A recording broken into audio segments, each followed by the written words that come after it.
నమస్తే రచిత గారు. నమస్తే ఉషా. ఈ జనరేషన్ పిల్లలు ఎక్కువ కంప్లైంట్ చేసేది ఏంటంటే, ఏదన్నా వాళ్ళకు చిన్న తప్పు చేస్తున్నారన్నా కానివ్వండి, వాళ్ళ బౌండరీ క్రాస్ అయ్యి వాళ్ళు బిహేవ్ చేస్తున్నప్పుడు కానివ్వండి, వార్న్ చేసే ప్రాసెస్లో మీరే కనుక స్పేస్ ఇచ్చుంటే, మీరే కనుక మమ్మల్ని ఎడ్యుకేట్ చేసుంటే ఇలా తయారవ్వం కదా అన్న చిన్న మాట ఎక్కువగా మాట్లాడుతూ ఉన్నారు. పేరెంట్స్ విషయానికి వస్తే ఎక్కడ మిస్ అవుతుంది అంటారు ఇది? ఎందుకంటే వాళ్ళని చూసే కదా నేర్చుకునేది. ఏదైనా వాళ్ళు ఏది చేస్తే అది ఇమిటేట్ చేస్తుంటారు వీళ్ళు. సో ఆబ్వియస్లీ తల్లి ఏ విధంగా ఉండాలి ఇంట్లో అంటారు, తండ్రి ఏ విధంగా ఉండాలి అంటారు. తల్లి పాత్ర మేజర్ కాబట్టి ఫస్ట్ ఆవిడ గురించి మాట్లాడదాం. యాక్చువల్గా అడిగిన క్వశ్చన్ ఏంటి అంటే, ఫస్ట్ మనం చాలా మందిని వింటున్నాం, పిల్లల్ని కాస్త హెచ్చరిద్దామా అని పోయామా అంటే, నువ్వు చెయ్యట్లా, నువ్వు వెళ్ళలా, నువ్వు చెయ్యి, ఇది ఫస్ట్ క్వశ్చన్. అయితే అది కరెక్టా లేకపోతే రాంగా, రైట్ ఆర్ రాంగా అని ఇక్కడ మనం డిస్కస్ చేసుకోవాలి అంటే చాలా చిన్న థిన్ లైన్ ఉంది ఉషా. అలా అడగడం అనేది కుసంస్కారం. తండ్రి కానీ తల్లి కానీ ఎవరిని కానీ ఇలా ప్రశ్నించే హక్కు ఒక ఏజ్ దాటి వాళ్ళకి లేదు. ఎందుకు లేదు, ఎప్పుడు ఉంటుంది కూడా చెప్తాను, ఖచ్చితంగా ఉంది. పిల్లలైనా తల్లి తండ్రికి కానీ పెద్దవాళ్ళకి కానీ బుద్ధి చెప్పే హక్కు ఖచ్చితంగా ఉంది.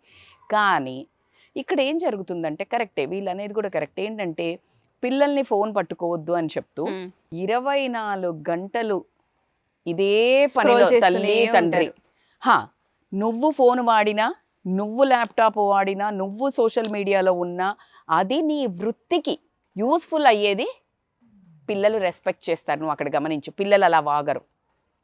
అదే కనుక ఒక తల్లి ఏమీ పని లేకుండా పొద్దుగూకులు నువ్వు ఫోన్ పట్టుకుని, ఊరికే ఒక 2 రకాల మనుషులు ఉంటారు. ఒకళ్ళేమో గాసిపింగ్ బ్యాచ్, ఇళ్ళ మీద వాళ్ళ మీద అక్కకు ఫోన్ చేసి, ఈ తల్లికి ఫోన్ చేసి, ఈ ముచ్చట్లు చెప్పి ఆ ముచ్చట్లు చెప్పి ఇక్కడి నుంచి వీళ్ళకి మెసేజ్ పోతుంది. ఇలా గాసిపింగ్ చెయ్యొచ్చు. వీళ్ళ అమ్మ క్యారెక్టర్ మీద వీళ్ళకి ఇక్కడ లూజ్ పడిపోయింది. Okay, she is a gossiping batch or bitching batch, ఇట్లా మాట్లాడుతుంది అంటే ఈవిడ నిజాయితీగా ఉంటుందా? చూడు, నువ్వు విను, కంటెంట్ వింటుంటారు, నువ్వు పిల్లల్ని తక్కువ వేసుకోకు. ఇక్కడ వాళ్ళకి తెలియకుండా సబ్ కాన్షియస్ మైండ్లో పడుతుంది, వాళ్ళకి తెలియదు అది విన్నారని. ఏంటి, 1-2 రకాలు మాట్లాడుతుంటారు. వాళ్ళ ఫ్రెండ్తో బాగా వచ్చినప్పుడు హే ఏ అని మాట్లాడతారు, లేకపోతే ఒక అత్తతోట ఒక ఆడబిడ్డతోట బాగా మాట్లాడతారు. వెనక్కి వెళ్ళి ఇంకా వాళ్ళ మీద వీళ్ళు ఓ గాసిపింగ్ చేస్తుంటారు. ఈడ మన బుక్ పెట్టుకొని చదువుతున్నట్టే ఉంటుంది పిల్లలు. వాడి వినికిడి మొత్తం అట్లే ఉంటుంది. వాడి ధ్యాస అంతా ఎక్కడ ఉంటుంది? వాళ్ళ అమ్మ. ఎందుకు అమ్మ మాటకు అంత విలువ? అమ్మ ఆది గురువు. మంచి కానీ చెడు కానీ అమ్మ ఆది గురువు.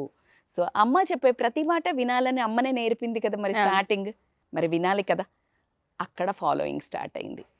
అయితే మరి చెడు, కొంతమంది మేడం మరి మేము మంచి చేసేవాళ్ళు కూడా చెడిపోతున్నారు అంటే, అందులో ఖచ్చితంగా ఆ వర్గం కూడా ఉన్నారు. అది ఎందుకు అంటే మళ్ళీ అది వేరే టాపిక్, స్నేహితులది.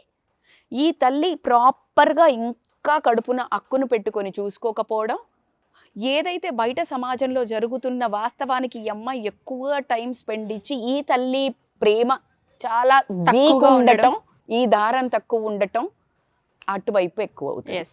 ఇది ఎప్పుడైతే గట్టిగా ఉంటుందో వీళ్ళు అటు వెళ్ళినా జస్ట్ వెళ్తారు. మీకు విషయం తెలుసా, మనం చాలా లేమన్ లాంగ్వేజ్లో పెడితే గేదెలు ఉంటాయి తెలుసా నీకు, బర్రెలు, అదే కదా, అవి కొడితే మనం చాలా ప్రేమగా చూసుకున్నా, ఒక కుక్కను తీసుకో, ఒక జంతువుని తీసుకో, ఏ తీసుకున్నా అన్ని చాలా ప్రేమగా చూస్తే నువ్వు ఊరు మీద కొదిలేయి, ఏ రోజుగా అది ఇంటికే వస్తుంది. అలా పెంచాలి మనం పిల్లల్ని.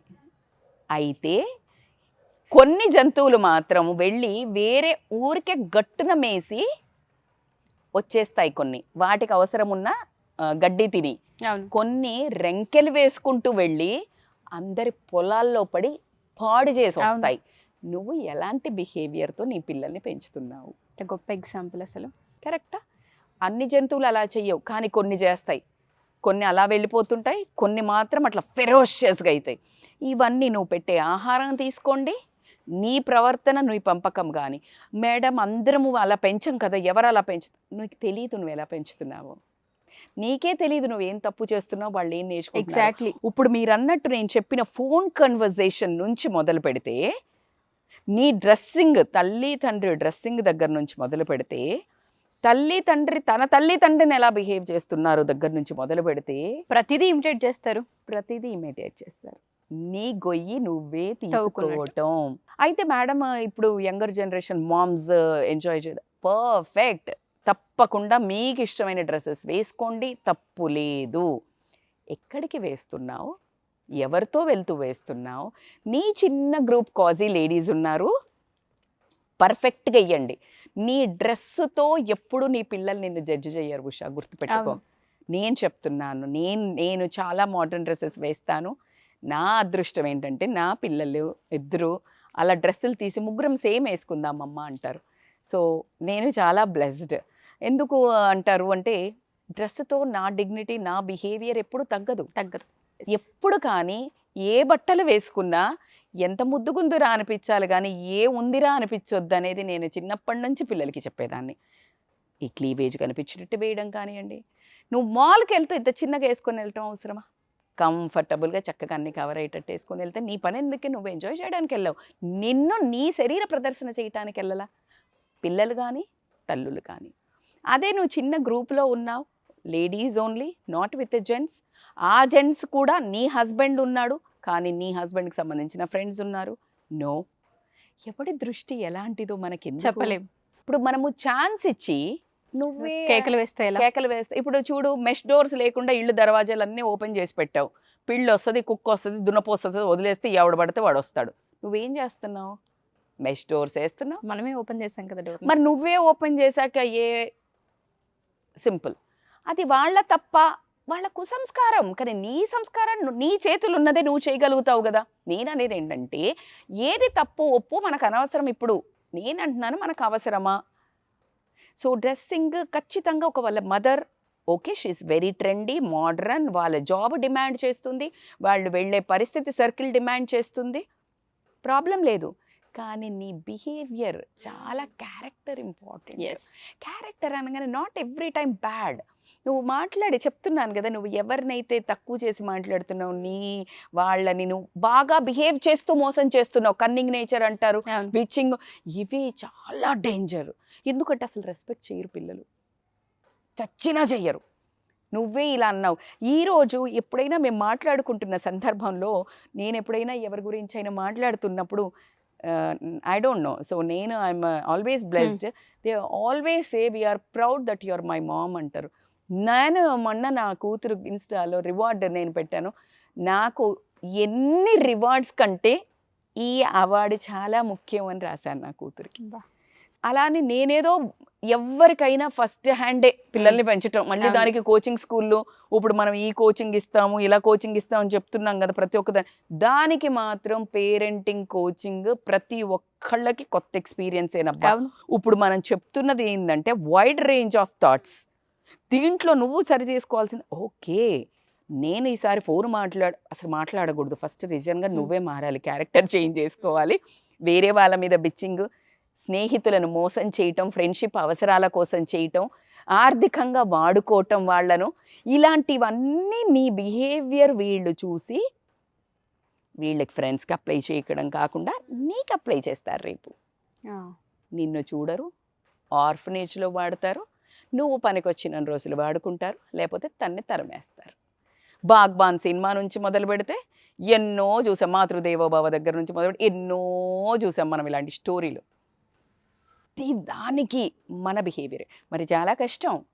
నేనేమంటానంటే మంచి ఆహారం, మంచి ఎక్సర్సైజ్, స్పిరిచువల్, నువ్వు ఏ క్యాస్ట్ ఏ కులంతో సంబంధం లేదు, ఏదో ఒక దేవుడితో కనెక్షన్ ఖచ్చితంగా నీ గుణంలో మార్పు అనేది 100%గా నేను మాత్రం చెప్తా. మిస్టేక్స్ చేయడం సహజం. అయ్యో బాబాయ్ తప్పులు చేయకుండా ఎవరుంటారు? నేను చేయలేదా? నేను చేస్తాను తప్పులు. సరిదిద్దుకోవటం ఇంపార్టెంట్, తప్పు చేస్తున్నామని ఒప్పుకోవడం ఇంపార్టెంట్. మార్పు ఎప్పుడైతే పరిణితి చెందుతుంటావో అలా అలా నీ కళ్ళల్లో ఎదుగుతావు. తెలియకుండానే నీ ఫ్యూచర్, నీ సక్సెస్, నీ రిలేషన్స్, నీ ఆర్థికంగా ప్రతి దాంట్లో నీ స్తోమత పెరుగుతుంది. పిల్లలకి మీరు అన్నట్టుగానే మనం ఇంట్లో ఏదైతే చేస్తూ ఉంటామో మన అవసరాల కోసమో లేదు అంటే మనం కంఫర్టబుల్గా లైఫ్ని లీడ్ చేయడం కోసమో ఇంకొకరిపైన ఎప్పుడు తోస్తూ ఉంటాం. కొన్నిటిని అనుకుంటాం మన పిల్లలు ఏది వినట్లేదు, ఇది వాళ్ళ దాకా వెళ్ళదు అని. కానీ తిరిగి తిరిగి తిరిగి మళ్ళీ మన దాకే వస్తాం. అవును, మన ఏదో అంటారు కదా, పాము మడమెడకే చుట్టుకుంది అవును. అన్నట్టు ఖచ్చితంగా ప్రతిదీ పాయింటే. ఎందుకు వాడుతున్నాం, ఎక్కడ వాడుతున్నాం అనేది పిల్లలకి ఎడ్యుకేట్ చేయగలగాలి, వాళ్ళ స్పేస్ వాళ్ళకి ఇవ్వగలగాలి. ఇంకొకటి ఉషా, ఈ మధ్య బాగా పార్టీయింగ్స్ మదర్స్వి ఎక్కువైపోయి ఎక్కువగా వీళ్ళు చేసుకోవడం వల్ల వీళ్ళు వెళితే ఆపితే నువ్వు తిరగలా, నువ్వు చేసుకోవాలా అంటున్నారు. పిల్లలది అది కూడా రాంగ్. ఎందుకు అయితే రాంగా రైట్ అనే బదులు పిల్లలకి ఏం చెప్తున్నానంటే నేను, వీళ్ళు చాలా కష్టాలు పడి ఉన్నాము అని అనుకుని తెలియకుండా ఈ జోన్ అవుట్ అయిపోయారు. ఇప్పుడు మేము ఎంజాయ్ చేయాలి, మేము చెయ్యాలి, తప్పు లేదు, ఖచ్చితంగా దే డిజర్వ్, వెల్ డిజర్వ్. కానీ ఆ చేసే క్రమంలో ఈ పిల్లలకి వాల్యూ ఇవ్వాలి. నేను చేస్తున్నాను ఇప్పుడు, ఫర్ ఎగ్జాంపుల్ నేను always why I take my example, నేను అసలు వెళ్ళలేదనుకో, కాస్త బయటికి వెళ్ళు అందరితో and they will be more happy if I go out with my friends. నేను ఇప్పుడు ఎప్పుడైతే మా ఫ్రెండ్స్తో వెళ్ళాను అంటే వీళ్ళు వెళ్ళుమా, ఉండకు, వెళ్ళు. ఎందుకంటే నేను ఎప్పుడైతే వాళ్ళకి అవసరమో నేను ఎక్కువ ఉన్నాను, నేను చాలా అవాయిడ్ చేశాను. ఎలా ఒక సీన్ వచ్చిందంటే ఇప్పుడు నువ్వు వెళ్ళు, ఎందుకంటే టైం వాళ్ళకి ఇచ్చినప్పుడు మన టైం మనకి ఖచ్చితంగా ఎగ్జాక్ట్లీ. నిన్న ఒక ఫ్రెండ్ చెప్తుంది, జిమ్లో ఎక్సర్సైజ్ దగ్గర కలిసి వాళ్ళ చిన్న బాబుని వాడిని చిన్నగా ఊరికే ఉండి నేను యోగాకి వెళ్ళనా త్వరగా అని అంటే ఫస్ట్ నో అన్నాడంట. తర్వాత సరేలే అని చెప్పేసి వాళ్ళ ముందు ఓకే యూ కెన్ గో అన్నాడు. That was such a sweet gesture. So నువ్వు వెళ్ళే దాన్ని బట్టి ఇప్పుడు వాడు చూడు వాల్యూ ఏంటో తెలిస్తే, ఆ వాల్యూ ఏంటో తెలిస్తే అది క్రియేట్ చేయి. పిల్లలు ఒప్పుకోరు. పిల్లలు అలా అనరు. అలా బరితెగించి మాటలు మాట్లాడటం ఎందుకు మాట్లాడతారంటే, నువ్వు ఏదో ఒక మిస్టేక్ జరుగుతుంది. ప్రతి చోట ఇది కాదు, ఒక 20% రెబెలియస్ హార్మోన్స్, టీనేజ్ టాంట్రమ్స్ ఇవన్నీ ఉంటాయి. వాళ్ళు చేసిన తప్పుల్ని కప్పిపుచ్చడానికి మదర్స్ ని బ్లేమ్ చేయటం కూడా జరుగుతుంది. బట్ ఈ వెనకాల ఈ రెబెలియస్ బిహేవియర్ కూడా ఇది ఎక్కడో వాతావరణంలో చేంజ్ అయితే ఉంది. దీనికి మాత్రం ఫార్ములా ఇంతే.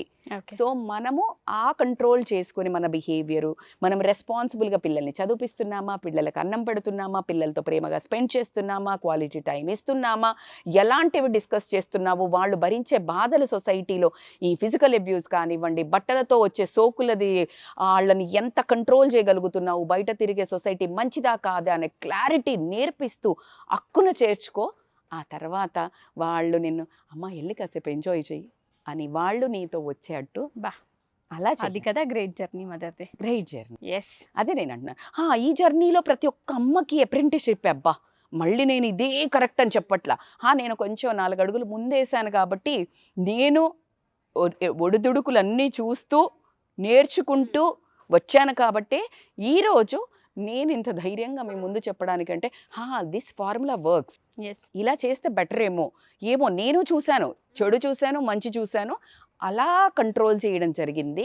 మీకు ఒక చిన్న టిప్ అని చెప్పడం తప్పించి చిన్న టిప్ కాదు మ్యామ్, చాలా పెద్ద మాట అది. ఎందుకంటే తల్లులకి తెలియాల్సిన అవసరం ఉంది ఇది. వాళ్ళ అటెన్షన్ అండ్ వాళ్ళ టైం చాలా అవసరం పిల్లలకి. మనం ఏ పర్పస్ పైన బయటికి వెళ్తున్నాం, ఏ పర్పస్ పైన మనం ఇవి వేసుకున్నాం, ఏ పర్పస్ పైన మనం మాట్లాడుతున్నాం అనేది తెలియజేయగలిగితే మేబీ పిల్లలు ఇన్ ఫ్యూచర్లో ఇటువంటి బ్యాడ్ బిహేవియర్కి లోనయ్యే అవకాశం కనిపించదు. ఉషా బాగా గుర్తు చేసామంటే మళ్ళీ నేను ఇక్కడ ఎమోషనల్ అవ్వాల్సిన టాపిక్ రా.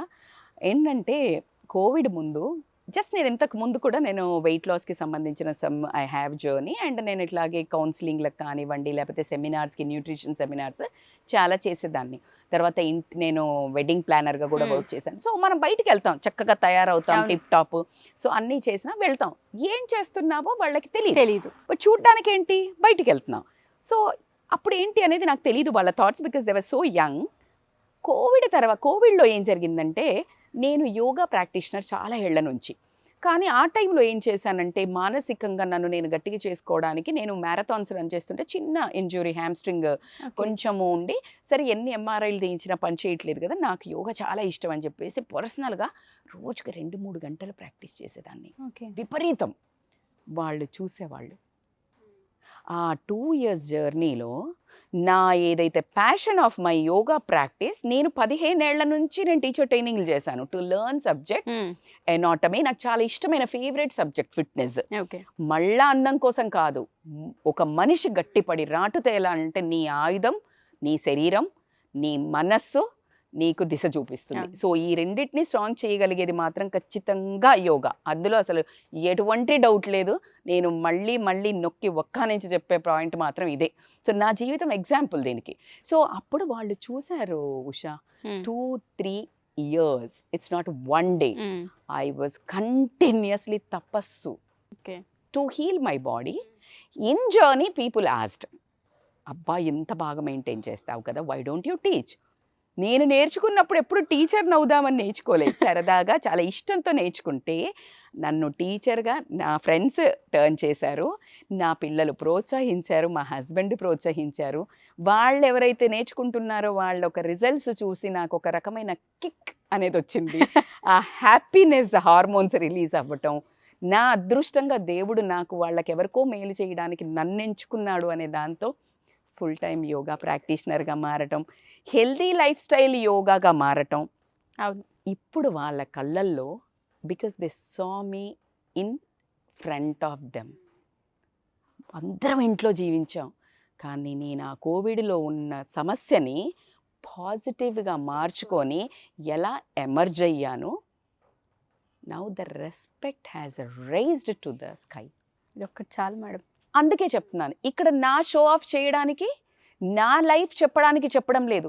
నేను అసలు సుమన్ టీవీకి ఒప్పుకోవడానికి మీరు పిలిచినప్పుడు ఒకటే రీజన్, వాళ్ళు మీ లైఫ్ నా ఫ్రెండ్స్ ఎవరైతే రిఫర్ చేశారో మీకు, మేడం మీరు యూ డిజర్వ్ అన్నప్పుడు కరెక్టే కదా, వై నాట్?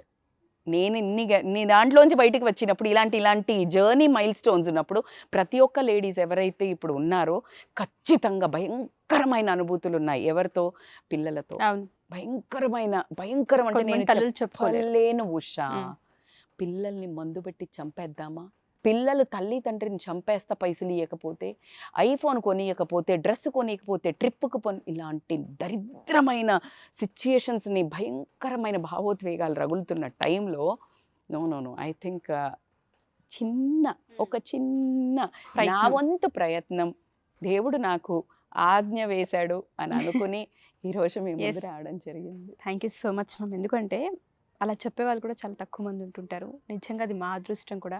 తల్లులకి ఈ విషయం తెలియాల్సిన అవసరం ఉంది. పిల్లల్ని పెంచే ప్రాసెస్లో ఏ తల్లి ప్రత్యేకత ఆ తల్లికే ఉంటుంది, కానీ ప్రతి తల్లి ఒక వండర్ క్రియేట్ చేస్తుంది. ఎగ్జాక్ట్లీ. కానీ కొన్ని సందర్భాల్లో తెలుసో తెలియక చేసే కొన్ని మిస్టేక్స్ వల్ల, తెలిసి ఏ తల్లి చెయ్యదు, మనం మాట్లాడడం వల్ల కూడా వాళ్ళకి కొంచెం ఎక్కడొక్కడ అవగాహన వచ్చే అవకాశం ఉంటుంది. Exactly. Thank you ma'am. Thank you so much. Thank you.